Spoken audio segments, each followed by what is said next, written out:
Hello friends, my name is Marines, and today I wanted to talk to you about different devices or tropes that I liked in one book but not another. So this started because I've been talking a lot about the Ballad of Songbirds and Snakes, and particularly about Snow's role in that book. And as part of talking about this, I kept mentioning his arc and the fact that it didn't really feel like he had one because he started bad and he just kept being bad.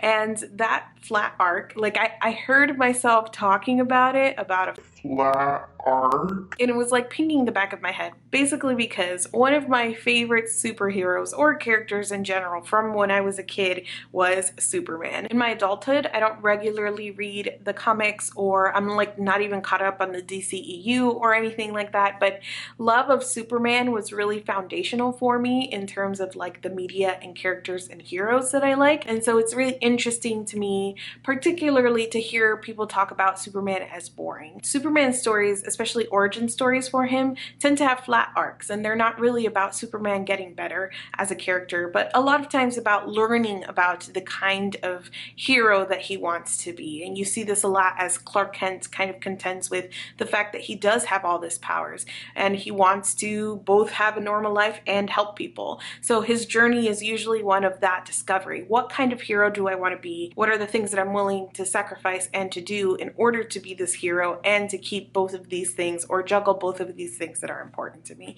So that's like the general Superman story. So flat arcs are something that I am passionate about in that context, and I in general love that question of what kind of person or hero or even villain do you want to be? So it got me thinking about other instances in where there's this thing that I really disliked in one book, but that I can think about, okay, I really like that in another book. And obviously this all has to do with a lot more context. For instance, in the Ballad of Songbirds and Snakes, I don't think that it necessarily answered that question of what kind of villain did Snow want to be very well or very effectively, and it has all these other issues that are kind of apart from that made it a generally unpleasant reading experience for me. So I'm keeping in mind all of those things, that there is more context in comparing the two books that I'm picking. At the end of the day, what I'm saying is that one book did it well and one didn't. First up, I have rhythmic writing. I didn't even remember that at one point I had a copy of this book, but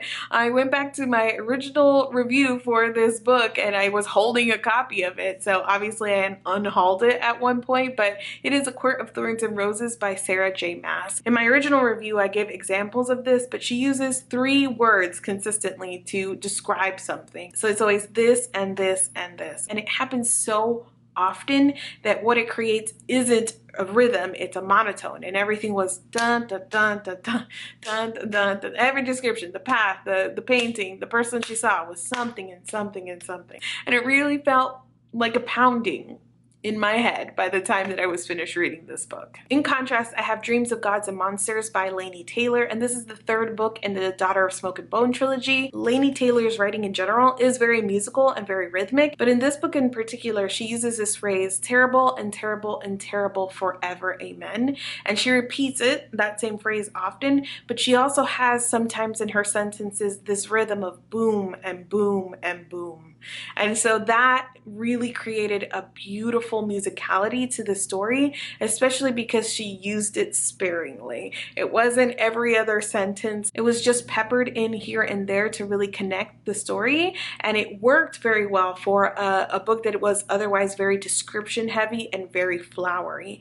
Maas's style doesn't give way to something that is very atmospheric and descriptive, in my opinion, but Taylor's style does. And so it fit better here, it was used better here, and just in general, I really like this series a lot more. Next, I have books with a passive journey, and in The Hazelwood by Melissa Albert, our main character is trying to look for her mother who has been kidnapped, and also wants to make her way to her grandmother's estate because her grandmother has passed away. And even though her mother has told her basically all her life to like stay away, there is like an air of mystery around her grandmother, who has written these like fairy tales that have a cult following. So she is trying to figure this all out, and she ends up teaming with a friend who is also a big time fan of her grandmother, and they go on this journey together. But it feels very passive and like they have no agency in this journey. They're just kind of being pulled along in a way that doesn't have any momentum or forward motion. The whole thing is that if this fantasy world, if the hinterland wants Alice to find it, then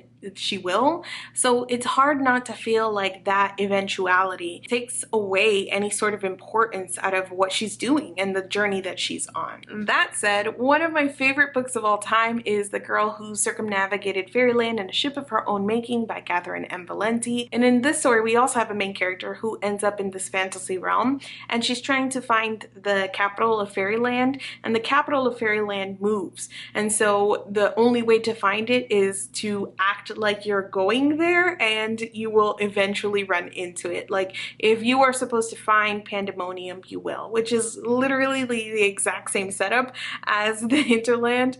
But here, there feels like there is a little bit more intention in her journeying because of this idea that, you know, the poetic thing about it is that she has to intend to head there. She has to journey on as if she is going to a specific location. And it is in being lost in that intention that she can eventually find her way there. The Pandemonium knows that it's needed and it's being sought out, and then will in kind seek out the traveler. Additionally, on her journey, there are other stops that she's making, other things that feel important, characters that you meet, places that you go to, and you see how all of that informs or kind of fills in the story so that the passive journey doesn't feel as, okay, well, what's the point? Because the point is that we are meeting a lot of other characters and stopping other places and things of that nature. So I really loved it here. I love the entire journey that September goes on in the Fairyland series and how she moves about from like place to place. Did not enjoy it here. Next is,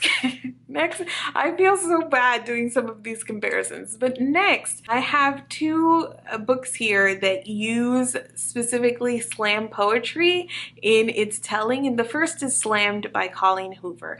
Okay, again, I had so many issues with this book, the most of which are about the very toxic relationship at the core of it, and the fact that it's a student-teacher relationship, and even though she's of age, it completely bypasses the real issue with student-teacher relationships, and that is the power imbalance. And the power imbalance that is on display in this book is like awful. It is exactly why teachers and students should not be in a relationship. So that is like my number one gripe with this book. And there's a lot of other things about the writing that I didn't enjoy, but the slam poetry that is included in here and kind of the role of the slam poetry in general in this book is so bad. Like, if this were my only exposure to slam poetry, that I would have been like, what is how, why, who does this, why is this happening? It is used very ineffectively in the story. It is dropped in the middle, just like,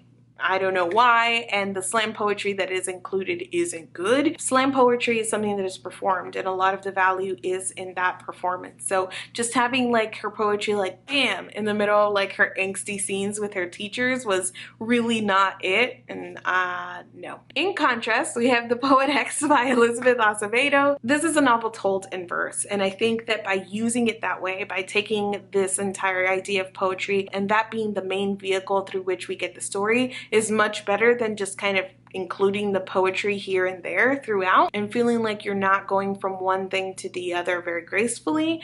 So I appreciated this much better. The quality of the poetry is, again, I feel a little mean even doing the comparison. And in general, this idea of the main character exploring slam poetry as something that is useful to her life, as a way that she is learning to explore her own feelings, and as something that is included in her coming of age story, like all of those things felt very meaningful. And I understood more why slam poetry was a part of this story in a way that I did not understand why slam poetry was even in Slammed. And my last two books are books that are told from two different timelines. So you're going back and forth in time to tell the complete story. And first up is Ninth House by Leigh Bardugo. Again, a book that I had plenty of issues with. And one of those issues was the timeline and the dual perspectives that you are getting the story in. So there are almost two mysteries at play in here. One is a murder that is happening that Alex is trying to figure out. And the other is that the person who was like training her, mentoring her, is missing.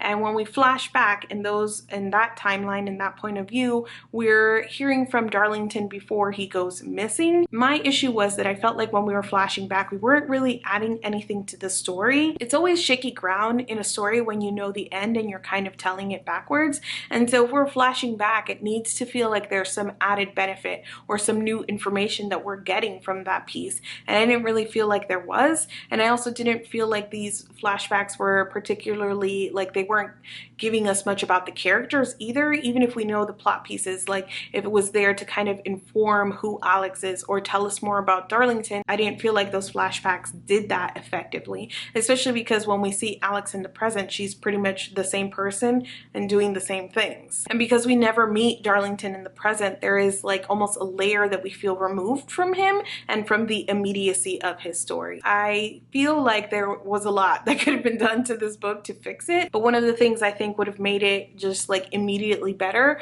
would have been to get rid of the timeline in the past completely and start the book at a different point. In contrast, Light from Other Stars by Erika Swyler is a book that I absolutely love, in which the main mystery is actually happening in the past, and so you are also getting a piece of her story in the future, and there is like urgency there as well. There is something that she's trying to figure out, even though we know that whatever happens in the past, our main character survives and she obviously like makes it out alive or whatnot. There was enough wanting to know exactly what happened and enough investment in other characters that you were like, okay, does everyone make it out alive? How did she get out of this incredibly like bonkers situation? And then in the present, where she is on the spacecraft and she's part of a mission, there's another thing that she's fighting against, where you are once again wrapped up in how is she gonna get out of this one. I think whenever you have dual timelines or dual perspectives, you need your reader to buy into both of them. You need something for them to latch on in each timeline,